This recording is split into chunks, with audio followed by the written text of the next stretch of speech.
حکومت کے امتحانات لیے بغیر میٹرک اور انٹرمیڈیٹ کے طلبہ کو اگلی کلاسز میں پروموٹ کرنے کے فیصلے کو ماہرین تعلیم اور اساتذہ کی جانب سے تنقید کا نشانہ بنایا جا رہا ہے۔ تعلیمی حلقوں کا کہنا ہے کہ بغیر امتحان پروموٹ کیا گیا تو مستقبل میں ان طلبہ کو میرٹ میں بہت خمیازہ بھگتنا پڑے گا۔ اگر بچوں کو ویسے ہی 10th میں پروموٹ کر دیا جائے گا تو وہ جتنے بھی بچے جو 9th سے 10th میں پروموٹ ہوئے ہیں، اگر وہ 58% ریشو تھی، وہ 100% ریشو جو ہے وہ 10th میں پروموٹ ہو جائے گی۔ جب وہیں بچے جا کر 10th میں بورڈ کا پیپر دیں گے تو بورڈ کا پیپر دینے کے بعد رزلٹ جو ہے وہ انتہائی ناقص آنے کے چانسز ہو سکتے ہیں۔ اساتذہ تنظیموں کے ساتھ نجی کالجز اور سکولز ایسوسی ایشنز نے کرونا وائرس احتیاطی تدابیر اپناتے ہوئے پیپر لینے کا مطالبہ کر دیا ہے۔ اگر امتحانات لیے بغیر طلبہ کو پروموٹ کیا گیا تو کمبائن، سپلیمنٹری اور نمبر امپروو کرنے والے طلبہ کو ناقابل تلافی نقصان ہوگا۔ سرکاری تعلیمی اداروں کے ساتھ نجی سکولز اور کالجز میں امتحانی سینٹرز بنا کر سوشل ڈسٹنس کے اصول کے تحت امتحان لیے جا سکتے ہیں۔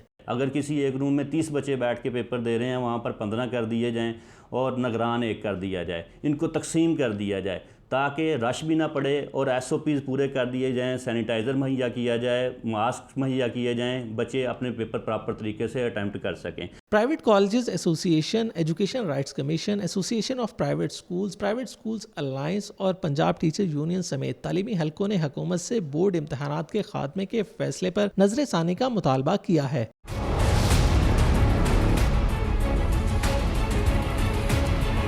دوسری جانب پرائیویٹ سکولز مالکان کہتے ہیں 15 جولائی تک سکول بند رکھنے سے مالی مشکلات میں اضافہ ہوگا، کیونکہ بڑی تعداد میں لوگ اس دوران فیسیں جمع نہیں کرائیں گے، جس کے باعث نجی سکولز مالکان کے لیے اساتذہ کو تنخواہوں کی ادائیگی اور عمارتوں کے کرائے دینا مشکل ہو جائے گا۔